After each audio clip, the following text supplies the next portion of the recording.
Hi, Macy. This is John with Right Move Inspections. Hope you're having a great day. Just wanted to take a few minutes to, first of all, thank you guys for your business today, and wanted to prepare a small video for you guys since y'all weren't actually able to be there in person. All right, so this is what the report will look like. It'll be a total of 71 pages. It's not going to be 71 pages of write-ups and deficiencies. Most of those pages are going to be me just going in and listing the systems and components of the home. Also, I've tried to take pictures of all the serial and model numbers to all the major appliances. So everything from the HVAC to the water heater to the kitchen appliances. That way you guys will have all of that in one spot, and hopefully will be a good resource for y'all to have in the future. All right, I try to keep these things really simple. First thing that you'll notice is that there are blue dots and then there are orange triangles. I don't use 18 different color codes of different things. I don't believe that it has to be more complicated than needed. The blue dots are really just more informative to the inspection itself and how it relates to the home. And then the orange triangles represent something that needs to be repaired or replaced, or some sort of action needs to happen. All right, so the first line here is basically just stating that, the home inspection is a visual examination. It is not technically exhaustive. And, as far as log homes go, we don't go chipping into the wood logs and different things like that. I will say that this house, I could tell right away that it's definitely in great shape and it's been well cared for as far as like maintenance and different things like that. So really pleased with that. This next one states that there were several outbuildings that were found on the property, and outbuildings that are detached from the main structure are beyond the scope of a normal home inspection unless otherwise noted. All right, so portions of the front porch were more than 30 inches high, and anytime you have a landing or a porch or anything where there is a drop that's more than 30 inches high, there's supposed to be guardrails. So we would definitely recommend guardrails, especially if there's small children or elderly or something like that. All right, the front entry stairs, parge coat, was found in a deteriorated condition. And a parge coat is really just, where they go in and just kind of put mortar on these things and make them kind of look a little bit more stony, if you will. You can just see here that these are, just normal concrete steps, and that they've taken and put in like a mortar parge coat on here. And if that's something that you guys want to keep there, then we definitely need to kind of seal these cracks up and keep water out of these cracks, and keep water from getting underneath of there, because it's going to just break the mastic and stuff like that and just going to tear it up more. You'll notice that throughout this report, a very common theme, or the biggest theme that we do here, is probably water. I'd say 95% of what we do is we're wanting to keep water away from the home. We're wanting to keep water out of small cracks and, out of penetrations that can go in and just sit in there. That way building materials don't start soaking up that moisture, and that's ultimately what's going to end or lead to rot and decay and just moisture damage in general. So also, the stairs had more than 3 steps at the front, and handrails were needed where there are more than 3 steps or risers anywhere. That also includes the rear entry basement stairway was also missing a handrail. All right, the wood components of that front porch were in good condition overall. However, there were definitely some portions that were showing signs of deterioration and will need some replacement in the future. There was some peeling paint and moisture damage that was found along a post bottom, and this was at the right side rear porch. Also, another quick note, I always do my left and right orientation like I'm standing at the street or in front of the house looking at the house. So that's how I orientate my left and my right. I know this one kind of has a little street to the side there, so this would be more like if I were to walk out into the front yard and I was looking at the front door, that's how I orientated the right and the left. That way you guys will know exactly where I'm talking about. All right, there was some loose soffit that were found in several areas around the home, and really this soffit just sits in there. It's not nailed or screwed or glued or anything like that. This fascia right here, this is a piece of aluminum fascia that has a lip on it, and this soffit just needs to be pushed back in, and then this fascia just kind of bent back a little bit. That way it holds that soffit in there a little tighter, but we definitely don't want strong gusts coming in and tearing that up more or just ripping it off or anything like that. Okay, the exterior wood trim around the windows had an aluminum cladding, and that is basically helps make those windows maintenance free. However, the condition of that wood is almost impossible to see behind it. This is definitely a good thing. I was really pleased to see this for you guys because window and door trim and casing is probably some of the highest areas that we see a lot of moisture damage and stuff. And somebody's come in here and flashed all of this with, this nice aluminum that goes around it. And of course, aluminum is not porous whatsoever. So, there's not going to be any moisture or anything like that is going to be able to be absorbed by any of that wood trim. So that's definitely an extra and something good for you guys. All right, there was some minor carpenter bee damage that was found, and this was at the right front porch area. Also, there was some slight damage that was found along an end of a support beam, and this was at the left front exterior of the home there. This is probably about 6 inches or so. I zoomed in here, and you could see that there was a little bitty carpenter bee in there. So, this was really good to see that, there weren't any other spots, and this is very minimal. Also with this, this end of this support beam right here, we definitely want to get this straightened out to where it doesn't just continue to take on moisture, and find a way to kind of get that sealed up somehow. All right, portions of the stone chimney chase walls were found just with loose mortar. And, again, this is kind of going back to, the cracks and different things. The biggest thing, we're just trying to keep water out of stuff. So little gaps and cracks, we just want to try to seal those up as we find them. Also, there were some cracks, and this was in the block retaining wall for those basement stairways, and that was at the rear of the home. These cracks right here are, starting to kind of get a little bit on the bigger side, but I'm not really worried about these at all. I don't think that, it's something to where none of this is getting ready to fall down or anything like that. It's not that type of deal. And I'm really not worried about it just because it's not foundational whatsoever. This is just purely a retaining wall and completely separate from the structure. However, we do want to keep water out of there. So some of that same mortar that could be used on that stonework and on that parge coat, we can put in here and just kind of seal this up, and that way we will be able to keep the water out of there. All right, there were some small gaps that were found on the exterior walls or the envelope, and this was on the right side of the home. This was, again, next to that chimney chase there, and you can just kind of see this opening, but that's plenty for, small rodents and different things like that. And then this was right above that side porch entry, and it looks like maybe this was like a bird or something that had some hair, some fur, and, maybe went in there, and then this was a snake right here, it looks like, and, maybe the snake went in there, got caught. Both of them are definitely no longer with us. But this is just a perfect example of why we want to try to keep any of these small gaps and stuff like that closed up. All right, we also had some small cracks, and this was in the chinking in between the logs. We want to seal those up for all the same reasons. There were several downspouts that were found missing splash blocks. And this is something that's really simple, but, can start to take a turn or a toll, on, the water that's around the home.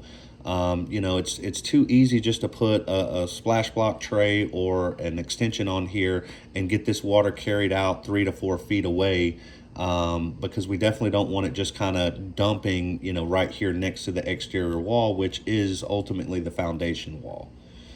And those splash blocks or extensions, they're about, $3 to $4 a piece, something like that. They're not expensive, but, left unattended can definitely do some damage over time for sure. All right, the electrical mast, and this was at the right rear of the home, was found loose from the roof there. And then also there were some exposed nail heads that were found on several of the roof vents and the boots. You can kind of see here that this thing is starting to want to try to topple over, so it needs to be resecured down to the actual roof. And then really these just need some goop or some silicone kind of put on top of those nail holes to keep water from draining down into them. All right, there was a damaged shingle that was found along a front dormer. Really, this is more just cosmetic than anything because it's just going right on top of this flashing. And I think, they just kind of shingled the top of that. That way it wasn't just 6 inches of pure metal flashing.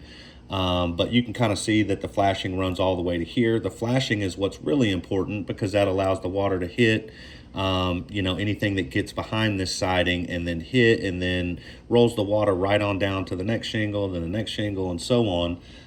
So really this just probably needs to be pulled back over and either glued or just nailed back down there. All right, one of the chimney flue caps was missing at the top of the chimney there. This one's a blue dot, and it just states that there was some slight moisture damage that was found on the wood components, and this was along the right side of the basement ceiling, kind of right along that exterior wall.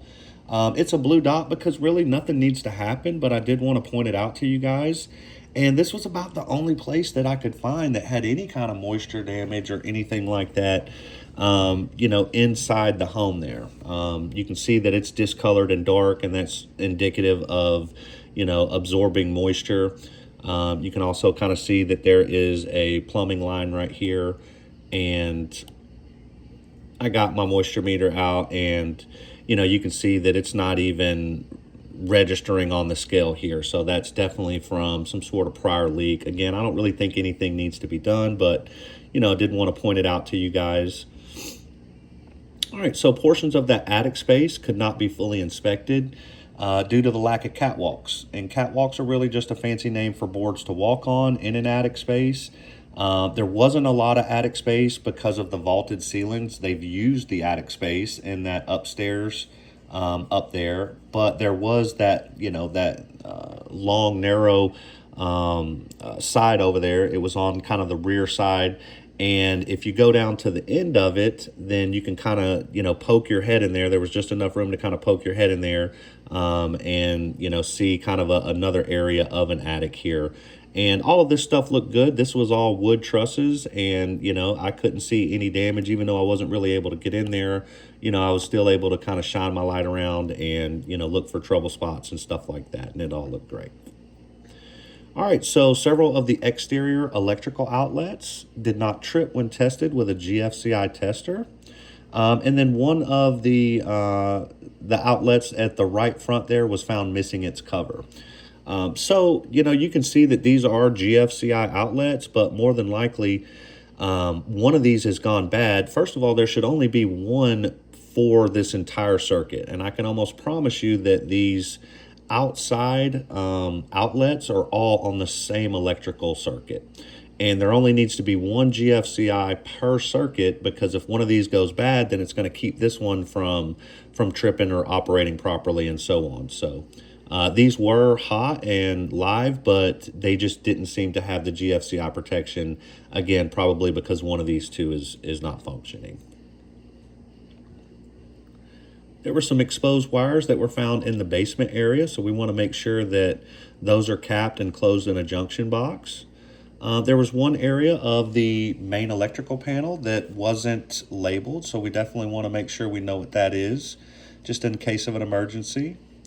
Also, there were 2 screws that were holding the electrical panel on, and there's supposed to be 6 screws in it. In addition to that, the screws were basically sharp-pointed screws, and any screws that go in to hold an electrical panel cover on are supposed to be blunt-tipped, meaning that they don't have that point in there because they can damage wiring, and if it breaks that sleeve of the wiring, it can definitely cause electrocution and different things like that. It's just not good. We're not supposed to use those type of screws, and that's probably why there were only 2 in there.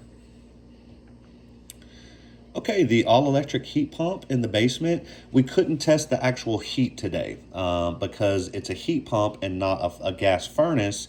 And really, heat pumps just work in reverse with an air conditioner. So it's the same motion, the same mechanical motion, and it just works in reverse whenever you're actually using a heat pump or using a air conditioner. So manufacturers recommend not to test a heat pump whenever the temperature exceeds 70 degrees. However, with it working in reverse, 99% of the time, if the cold air is working, the heat will be working as well. So also, the split HVAC was, it was first of all, it was a 4 ton, so it was a huge air conditioning and HVAC unit. And it was a 2011, so it's not old or ancient or anything like that, but it is over 5 years old. And, without records of regular maintenance, it may be a good time to have that checked out because there's only so much that we can do, checking temperature spreads and stuff like that. We don't have the fancy gauges and all those other things that an HVAC technician will have. So, all right, there was a little bit of damaged HVAC ductwork insulation in the basement that should be fixed. All right, so also there was a noticeable sulfur smell that was coming from the water sources and the plumbing components. The well pump and all of that has been disconnected. The filter was disconnected, so I'm sure that you guys are going to want to go in and, of course, get that on and get a new filter and all that sort of stuff. That way, it can start filtering all of that. I know that we are doing a water sample test for you guys on Thursday, and also they are doing the termite inspection on Wednesday as well. So we will get those results to you as soon as possible. But I'm sure that's kind of what's going on with the sulfur smell there, is that equipment has been unplugged and hasn't been running for a while. All right, the basement bathtub and shower wasn't tested just due to all of the debris in it. We didn't want it clogging up drains and stuff like that. The water heater had unprotected wiring on top of it, and that stuff is supposed to be in a conduit just to keep people from hitting it and causing those wires to come loose. There's a lot of voltage going to water heaters and stuff, HVAC components, things like that. That's why they want those actually in a protective conduit. All right, so the portions of the shower head nozzles appeared to be clogged, and this was in the right rear bathroom.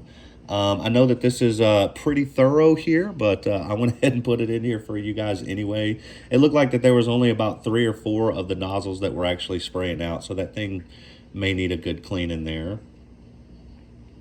All right, there was a leak that was found in the right rear bathroom sink plumbing. So that's underneath the sink there. And also I go in and I do what we call a flood test. And that's where, we fill the sink up as much as possible, and then we drain it all at once. And that's going to put the most pressure on the lines and is going to cause any leaks to show up that may not show up if we're just running the water wide open with the drain wide open and it's just going right down the drain. So that needs to be fixed. And then also there were several of the S-style traps that were found installed, and those needed to be replaced with the P-style traps because the S-style traps can basically self-siphon and can allow some sewer gases to re-enter the living area if those dry out.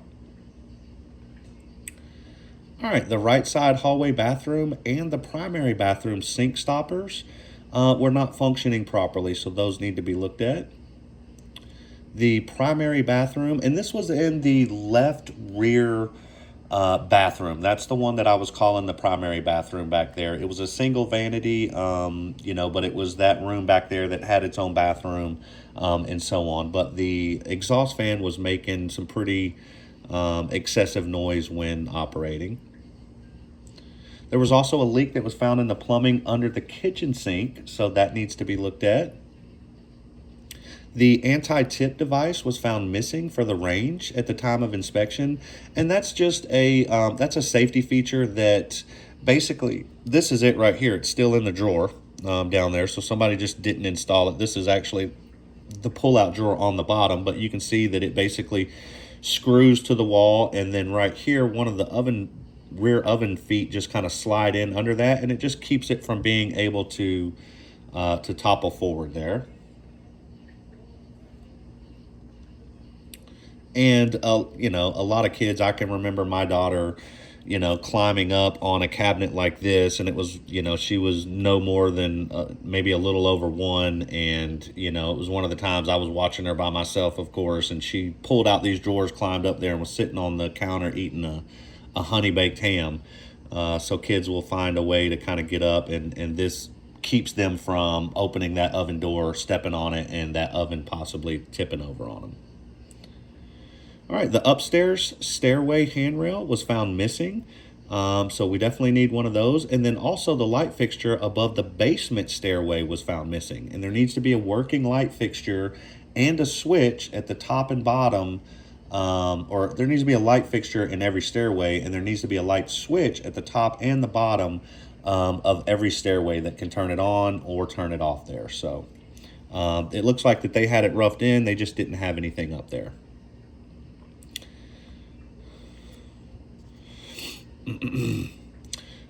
All right, so this one right here states that the home was found with a well water supply. Well water systems need annual routine maintenance, water testing to safely function as designed. And it would be a good idea to ask for any records of maintenance to see if any of that stuff has been done. All right, the block foundation wall and basement floor at the rear of the home had signs of just high moisture. And, you know, again, I think that this goes back to the missing splash blocks, to where the roof is just kind of draining right out of those downspouts and is just allowed to kind of sit around that foundation wall. So we definitely want to, you know, get that drainage moving away from the home. All right, a few of the windows in the home were either just kind of hard to close. These were nice double hung windows, and they were in good shape. But, you know, sometimes you got to push them all the way up and push the bottom one all the way down to get them to latch right. And there were, you know, one or two that were missing just some of the hardware there. And then there were some that were dirty. I don't really know if any of them were actually fogging, more so than were just dirty and needed to be cleaned really good. All right, so several of the doors throughout the home were either difficult to latch and needed those striker plates adjusted on the jamb side. There was one closet door that was missing. There was, I want to say that that was the primary bedroom. Looked like that the door was damaged there and that they had some putty and stuff like that in there. So those need a few adjustments. Also, not all the bedrooms had smoke detectors. Smoke detectors are recommended in every, you know, hallway and every bedroom, obviously for safety reasons. Those things save lives, and I would really, you know, recommend, you know, getting those in every bedroom. All right, the gas-powered wall heater was found with the gas valve turned in the off position. And if anything is off, whether it's a breaker or something's unplugged or there's a gas valve off or a water valve off, we can't go in there and turn those things on. Just for liability reasons. You know, nobody wants to tell the home inspector about stuff. Most of the time they're trying to keep things from us. So the minute we go and turn a valve on and there's a leak somewhere across the house we don't know about and it causes, you know, some severe damage or something like that. So those are kind of the primary reasons why they don't allow us to do that. All right, so also the fireplace flue and damper had some evidence of some creosote when inspected, and that's just all this black kind of tar resin type of buildup that is flammable. So those things need to be cleaned out every so often, especially with wood burning fireplaces there. All right, and then I put this in here for you guys because there were several bedroom light switches that didn't have an actual light fixture or a ceiling fan. And I kind of tracked those down for you guys. And, you know, most of those that, or actually all of those that didn't have a light fixture, they had the switch here. Well, that's operating an outlet over here. And it's normally on that same wall right there. So I've kind of tried to draw, you know, an arrow just that way you guys will kind of know what's going on. Like here's another room right here where the light switch, and you know it doesn't work the outlet that's across the room. It's normally on that same wall, normally the one that's closest to it. So you know those are good for like putting lamps and stuff like that in there. All right, and it looks like that's it for the report. You know, I know we only get to talk about the bad things sometimes, but again, I mean, I think that this home was built like a tank.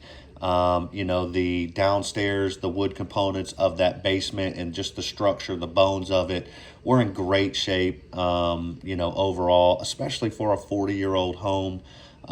You know, so I think that this house will definitely make, you know, somebody a great home.